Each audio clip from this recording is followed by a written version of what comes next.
Hello लाना। सो इस वीडियो के थ्रू स्टार्ट करेंगे हम ट्रांसजेनिक प्लांट्स, जो कि बहुत इंपॉर्टेंट टॉपिक है। ट्रांसजेनिक प्लांट्स क्या होते हैं और पूरा जो मेथड है ट्रांसजेनिक प्लांट बनाने का, उस चीज़ को हम देखेंगे। तो देखो, ट्रांसजेनिक प्लांट क्या होते हैं। सबसे पहले इंपॉर्टेंट थिंग, वो प्लांट्स जिनके जीन्स को हमने अपने डिज़ायर के अकॉर्डिंग मैन्युपुलेट करा है, ताकि हम ट्रांसजेनिक प्लांट का एक बेटर प्लांट का फॉर्मेशन कर सके by the help of biotechnology. उन सबको हम क्या बोलते हैं? Transgenic plants. अब ये ट्रांसजेनिक प्लांट्स की प्रॉपर्टीज, कैरेक्टरिस्टिक्स क्या होती है? सबसे पहली बात, ये डिजीज रेजिस्टेंट होते हैं। तो देखो, हमने अपने डिजायर के अकॉर्डिंग बनाया है। हमें एक अच्छा प्लांट चाहिए, ऐसा प्लांट चाहिए जिसपे हमें कम से कम फर्टिलाइजर्स, पेस्टिसाइडर्स, वीडीसाइड्स, ये सारी चीज़ें कम यूज़ करनी पड़े और हमें एक अच्छी यील्ड मिले कम टाइम में। ओके, जितना भी पोस्ट हार्वेस्ट लॉसेज होते हैं वो भी कम हुए, तो उन्हें हम क्या बोलते हैं? Transgenic plant. और ये सब कुछ हम अपने जेनेटिक इंफॉर्मेशन, ये सारी जेनेटिक इंजीनियरिंग के थ्रू हम ये इन्हें डेवलप कर पाते हैं। अब जितने भी ट्रांसजेनिक प्लांट होते हैं, इन्हें बनाने के लिए कुछ फ्यू स्टेप्स लगते हैं। जैसे कि सबसे पहले आपको सिलेक्शन करना पड़ेगा कि कौन सा सेल आपको चाहिए, कौन सा प्लांट आपको चाहिए जिसके थ्रू आप फॉर्मेशन करेंगे ट्रांसजेनिक प्लांट का। आपको चाहिए वैक्टर, यानी कि जैसे कि हम एग्रोबैक्टीरियम से वैक्टर लेते हैं। हमें कल्चर्ड सेल चाहिए, प्रोटोप्लास्ट चाहिए, बहुत सारे लाइक टिश्यू स्लाइड्स हमें देखनी पड़ेगी, स्लाइसेस चाहिए उसके, पूरा एक ओल ऑर्गन सेक्शन चाहिए। तो बहुत सारी चीज़ों के सिलेक्शन करने पड़ते हैं जब हम फॉर्मेशन करते हैं किसी भी ट्रांसजेनिक प्लांट की। ओके, उसके बाद दूसरा स्टेप क्या होता है? जब सिलेक्ट कर लिया आपने, तो मेथड आता है फिर जीन ट्रांसफ़र का। हम कैसे ट्रांसफ़र करें अपना डिज़ायरेबल जीन उस प्लांट के अंदर और हमें एक परफेक्ट ट्रांसजेनिक प्लांट मिले, ऑब्टेन हो। सो इसके लिए हम क्या करते हैं? एक स्पेसिफिक जो डीएनए सीक्वेंस है हमारा, वो उसे लेते हैं और उसकी मल्टीपल कॉपीज़ हम तैयार करते हैं। अब एक छोटे से सीक्वेंस की, जो कि आपको नेकेड आई से नहीं दिख रहा है, उसकी कॉपीज़ बनाना बहुत आसान बात नहीं है। या तो आप इसकी क्लोनिंग करवाइए जीन की, उसी वाले सीक्वेंस की इकोलाई के अंदर, तो हर 20 मिनट्स बाद आपको हर अलग अलग जनरेशन में आपको ऑब्टेन होता रहेगा अपना डिज़ायरेबल सीक्वेंस। हाउएवर दूसरा जो मेथड है वो है पीसीआर का, which is polymerase chain reaction. इससे आप एम्पलीफाई कर सकते हैं, बहुत ही कम देर में बिलियंस ऑफ कॉपी रेडी कर सकते हैं आप अपने डिज़ायरेबल डीएनए सीक्वेंस की। ओके, सो ये दो मेथड हो गए जिसके थ्रू आप मल्टीपल कॉपीज़ बना सकते हैं अपने डिज़ायरेबल सीक्वेंस की और ट्रांसफ़र कर सकते हैं फिर किसी भी जीन को, किसी भी वेक्टर के थ्रू। तो यहाँ पे कुछ स्टेप्स है जो कि हमें देखने हैं। लाइक सच डीएनए सीक्वेंस में be introduce into the plant cell by the following steps. अब वो स्टेप्स कौन कौन से हैं? तो number 1, which is use of Ti और Ri plasmid of Agrobacterium species as a vector. सबसे पहले इंपॉर्टेंट चीज़ है, वैक्टर हमारे पास होना चाहिए। वैक्टर के थ्रू ही हम अपना डिज़ायरेबल सीक्वेंस वैक्टर को देंगे और वो डिज़ायरेबल सीक्वेंस प्लांट के अंदर चला जाएगा। ऐसे ही हम थ्रो नहीं कर सकते कि प्लांट के अंदर हमने जीन एक लिया और लगा दिया, तो नहीं, ऐसे नहीं। पहले वैक्टर को हमें देना पड़ेगा, देन वैक्टर वहाँ जाएगा, वहाँ रेप्लिकेशन करेगा और तब हमारे पास ट्रांसजेनिक प्लांट बन के रेडी होगा। ओके, दूसरा मेथड लाइक दूसरा स्टेप होता है आपका बाय एम्प्लॉइंग कॉलीमोवायरस और जेमिनी वायरस वैक्टर। ओके, ये क्या करते हैं? कॉज करते हैं आपका वायरस उस प्लांट के अंदर जाके। तो कोई भी प्लांट के अंदर जिसे आपने ऐड करा है, जैसे जेमिनी वायरस वैक्टर, तो उसमें क्या होगा? वायरुलेंट ये फेज शो करेगा, तो उस प्लांट को वायरस हो जाएगा, वो शो होने लगेगा। Then direct DNA uptake by the cell. कुछ मेथड्स होते हैं, डायरेक्ट हम डीएनए अपटेक करते हैं। कुछ लाइक आप अपटेक करते हैं बाय इंक्रीजिंग सम आइन कंसंट्रेशन। ओके, एक हो गया आपका इलेक्ट्रोपोर्टेशन। एक इलेक्ट्रोपोर्टेशन मेथड है जिसमें आप हाई करंट का यूज़ करते हैं। फिर micro injection method, particle gun, then फिर आपका calcium phosphate precipitation, calcium ion की कंसंट्रेशन को इंक्रीज करेंगे।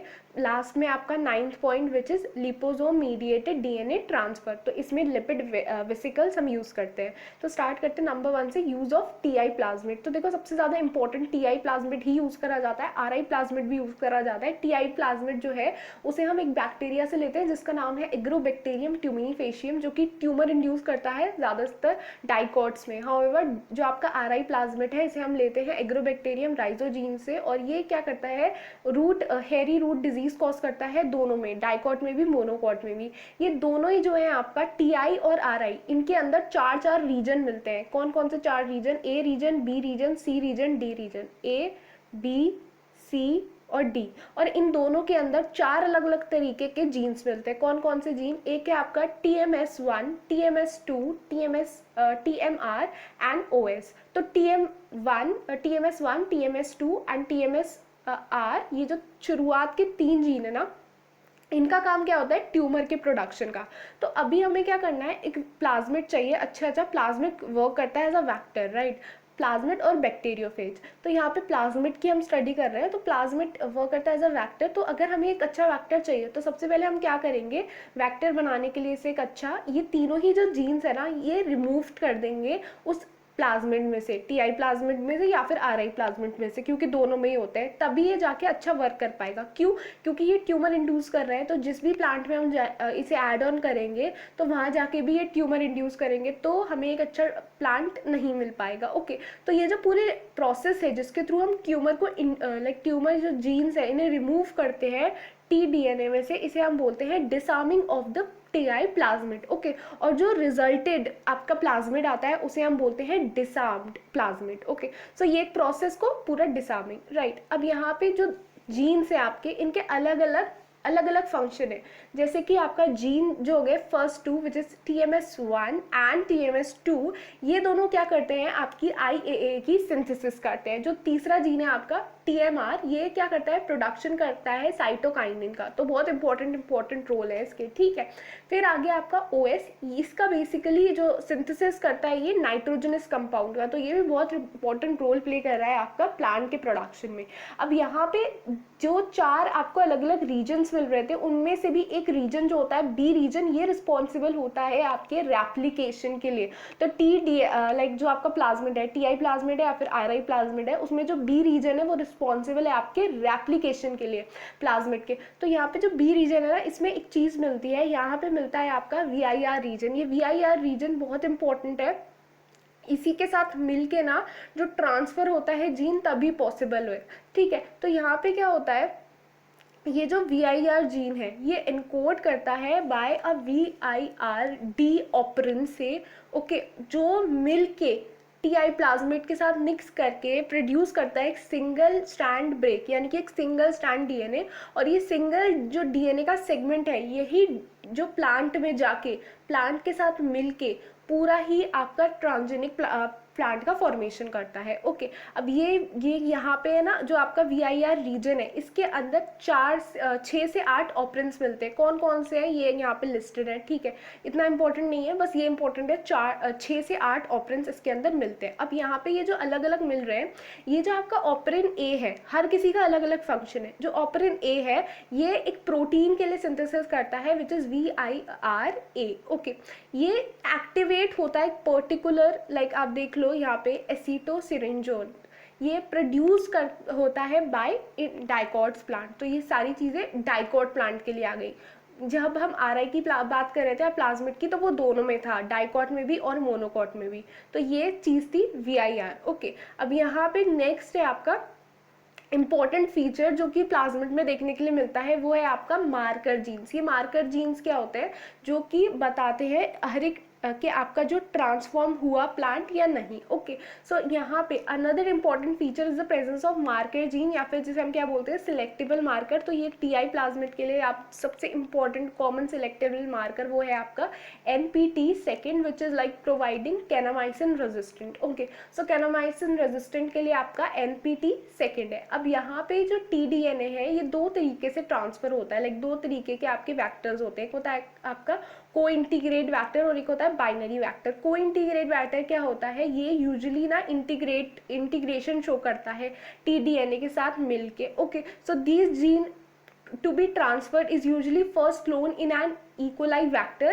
This E. coli vector ultimately integrated with the tDNA of a disarmed TI plasmid. The vector so produced is called co-integrate vector. Such a vector transfer into the plant cell the sequence of E. coli vector along with transgene, right. यहाँ पे फिर दूसरी जो आपका तरीके का vector है वो है आपका बाइनरी वेक्टर। अब बाइनरी वेक्टर के केस में क्या होता है, यहाँ पे आपको मिनी छोटे छोटे टी आई प्लाज्मिड देखने के लिए मिलते हैं। So a pair of vector is essential for gene transfer. One vector of this pair called mini vector या फिर mini T I contain disarmed TDNA. Disarmed यहाँ पे मिल रहा है, तो डिसार्म्ड का मतलब समझ गए, यहाँ पे जो आपके जीन्स थे फर्स्ट 3 जीन्स वो हमने रिमूव कर दिए हैं टीडीएनए के अंदर, तो उसे हम बोल रहे हैं disarm TDNA. But it does not have the VIR region. तो जिसके पास लाइक मिनी डीएनए उसके पास ये नहीं है, वीआईआर रीजन नहीं है। However the other vector of the pair, जो 2 पेयर के साथ है, तो एक के पास है दूसरे के पास नहीं है, द अदर पेयर जो है आपका जिससे हम क्या बोलते हैं हेल्पर टीआई, उसके बाद क्या होता है वीआईआर रीजन होता है, लेकिन उसके पास टीडीएनए नहीं है। तो डिसार्म टीडीएनए उसमें नहीं मिल रहा, लेकिन उसके पेयरिंग पार्टनर में मिल रहा है। ओके, सो इसी के थ्रू क्या होगा फिर आपका जीन्स का ट्रांसफर होगा। ये आपका बाइनरी वेक्टर में आपको देखने के लिए मिलता है। इसके बाद यहाँ पे हम क्या करते हैं कि कैसे हम डालें पूरे ही डीएनए के सीक्वेंस को और फॉर्मेशन करें आपके ट्रांसजेनिक प्लांट की। तो सबसे पहले तो हम सिलेक्ट करते हैं कोई भी एक्स प्लांट, ओके, कोई भी प्लांट का पार्ट जिसे हमें यूजुअली कल्चर करके देखना है और ग्रो करवाना है एक ट्रांसजेनिक प्लांट को। उसके बाद हम वेक्टर का सिलेक्शन करते हैं, सिलेक्टेबल मार्कर को देखते हैं कि उस वेक्टर के अंदर सिलेक्टेबल मार्कर है या नहीं, और वो सारी जितनी भी चीज़ें हैं वो फुलफिल कर पा रहा है वेक्टर के नहीं, कि ट्रांसफ़र कर पाएगा या नहीं। तो बहुत इंपॉर्टेंट है कि एक वेक्टर, अच्छा वेक्टर का हम सिलेक्ट करें। उसके बाद क्या होता है, any cell which are not transform die due to the presence of kanamycin. Okay, तो सिलेक्टेबल मार्कर इसमें बहुत ज़्यादा हेल्प करता है। सिलेक्टेबल मार्कर जैसे कि कैनामाइसिन के लिए होगा, कोई भी एंटीबॉडी के लिए हो गया, जैसे कि आपका एनपीटी सेकेंड हो गया, तो सिलेक्टेबल मार्कर यहीं पे बहुत इंपॉर्टेंट है। अगर सिलेक्टेबल मार्कर नहीं होगा, ओके, उसके लाइक वो ट्रांसफॉर्म नहीं हुआ होगा, तो वो डाई हो जाएगा due to the presence of kanamycin. लेकिन अगर उसमें होगा तो वो डाई नहीं करेगा और आगे आगे जनरेशन में ट्रांसफर होता जाएगा और इसी के थ्रू ट्रांसजेनिक प्लांट का फॉर्मेशन हो जाएगा। तो सिलेक्टेबल मार्कर बहुत इंपॉर्टेंट है। इसी के थ्रू हम सिलेक्ट कर सकते हैं कौन सा आपका ट्रांसफॉर्म्ड हुआ है, किसमें आपने जो डीएनए एंटर करवाया था, डीएनए सीक्वेंस वो आ गया है और किस में नहीं आया है। नॉन ट्रांसफॉर्म्ड मतलब जिसके अंदर डीएनए सीक्वेंस नहीं गया है। Okay, the second method like दूसरा मेथड क्या होता है, बाय एम्प्लॉइंग कॉलिमो वायरस और जेमिनी वायरस फैक्टर। अब ये दोनों में क्या है, ये आपका कॉलिमो वायरस और आपका जेमिनी वायरस, इन दोनों में क्या होता है, इनके थ्रू हम ट्रांसफॉर्म तो करवा सकते हैं, इनके थ्रू हम डीएनए का सीक्वेंस लेके किसी भी प्लांट में एंटर करवा सकते हैं, लेकिन वो एक ट्रांसजेनिक प्लांट नहीं कहलाएगा, क्योंकि वो आगे आगे जनरेशन में वही वाला करेक्टर नहीं ट्रांसफर कर पाएगा, बस उस जनरेशन के लिए ही रहेगा। तो उस जनरेशन के लिए तो हम उसकी स्टडी कर सकते हैं अच्छी तरीके से, लेकिन आगे जनरेशन में वो चीज़ नहीं जाएगी। तो अगर हमें एक पर्टिकुलर जीन की स्टडी करनी है तो हम यूज़ कर सकते हैं कॉलिमो वायरस और जेमिनी वायरस वेक्टर। तो viral vector usually produce only transient transformation, यानी कि एक जनरेशन तक ही, confined to that generation only, they do not lead to the stable transformation. In this technique a DNA segment interest is integrated into the viral DNA of the cauliflower mosaic virus, which serves as a vector. The host cells are infected with these constructed virus.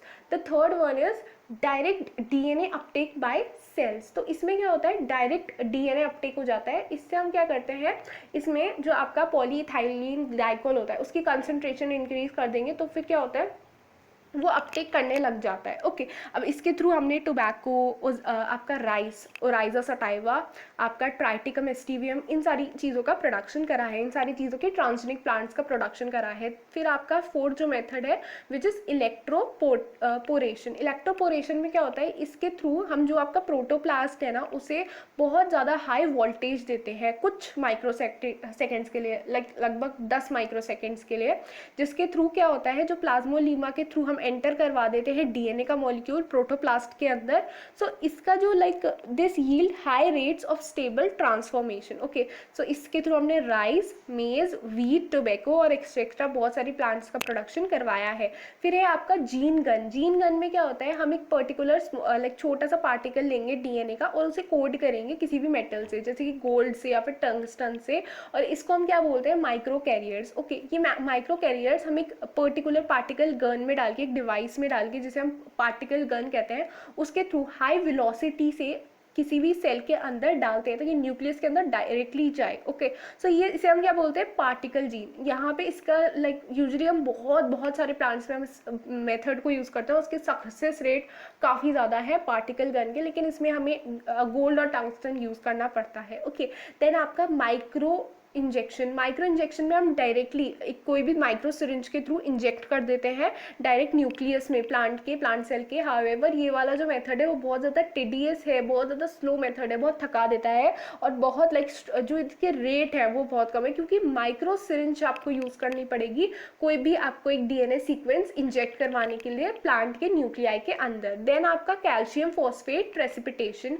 यहाँ पे क्या होता है, calcium का जो CF2 आपका calcium ion है उसको हम देखते हैं और उसके थ्रू करवाते हैं। अब यहाँ पे क्या होता है, जो एनिमल सेल होता है ना वो अपटेक करता है बाय फेगोसाइटोसिस क्या होता है, ये अंदर ले लेता है अपने सेल के उस डीएनए के सीक्वेंस को। ओके, और एक स्टेबल जेनेटिक ट्रांसफॉर्मेशन हमें देखने के लिए मिलता है कैल्शियम फॉस्फेट प्रेसिपिटेशन में। ओके, देन आपका लाइपोसोम मेडिएटेड डीएनए अपटेक। इसमें क्या होता है, आपके जो डीएनए है उसके लाइक इनक्लोज्ड होता है कुछ लिपिड विसाइकल्स के अंदर। अब ये जो लिपिड विसाइकल्स है नेचुरल नहीं है सेल के पास, या आर्टिफिशियली हमने इंड्यूस करवाए हैं, which are taken up by the plant protoplast either through fusion और the phagocytosis. DNA has been introduced successfully by this technique into the protoplast of carrot and petunia etcetera.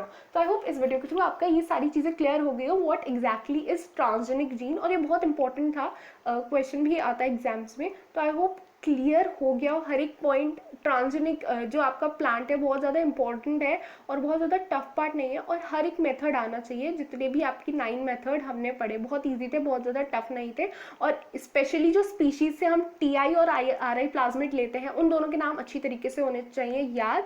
जो हो गया आपका agrobacterium ट्यूमिनिफेशियम और दूसरा वाला हो गया एग्रोबैक्टीरियम राइजोजीन्स। ओके, सो इस वीडियो को लाइक कर दीजिएगा अगर आपको अच्छी लगी है तो। Please share this video. Thank you for watching this video.